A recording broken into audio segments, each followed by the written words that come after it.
Hello കൂട്ടുകാരെ, എല്ലാവർക്കും നമ്മുടെ പുതിയ വീഡിയോയിലേക്ക് സ്വാഗതം. അപ്പോൾ ഇന്ന് നമ്മൾ പാലട പ്രഥമൻ ഉണ്ടാക്കുന്നത്. അതെങ്ങനെ തയ്യാറാക്കണമെന്ന് നമുക്ക് നോക്കാം. ഇവിടെ ഒരു കടായി വെച്ച് കൊടുത്തിട്ടുണ്ട്. ഇതിലേക്ക് ഞാൻ 4 പാക്കറ്റ് പാല് പൊട്ടിച്ച് വെച്ചിട്ടുണ്ട്. അത് നന്നായിട്ട് തിളച്ച് വരട്ടെ. ഇടയ്ക്കിടയ്ക്ക് ഒന്ന് ഇളക്കി കൊടുക്കണം, അല്ലെങ്കിൽ അടിക്ക് പിടിക്കും. അതുകൊണ്ട് നമുക്ക് ഇടയ്ക്കിടയ്ക്ക് ഒന്ന് ഇളക്കി കൊടുക്കാം. ഇത് നന്നായിട്ട് തിളച്ച് വരട്ടെ.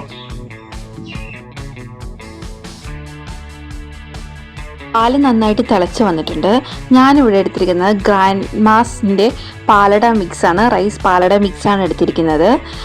ഇനി നമുക്കിത് പൊട്ടിച്ച് ഈ പാലിലേക്ക് നമുക്ക് ഇട്ട് കൊടുക്കാം. ഇവിടെ 2 പാക്കറ്റ് തന്നെയാണ് ഞാൻ എടുത്തിരിക്കുന്നത്. അത് നന്നായിട്ട് ഇട്ട് കൊടുത്ത് നന്നായിട്ട് ഇളക്കി യോജിപ്പിച്ചെടുക്കാം. ഇനി ഇത് നന്നായിട്ട് ഇടയ്ക്കിടയ്ക്ക് ഇളക്കി കൊടുത്ത് നന്നായിട്ട് വറ്റി വരണം. എന്നാലാണ് ഇത് നന്നായിട്ട് നല്ല തിക്ക് കൺസിസ്റ്റൻസിയിൽ വരുള്ളൂ. അതിൻ്റെ ഒപ്പം തന്നെ നമുക്ക് ഏലക്കപ്പൊടിയും ഇട്ട് കൊടുക്കാം.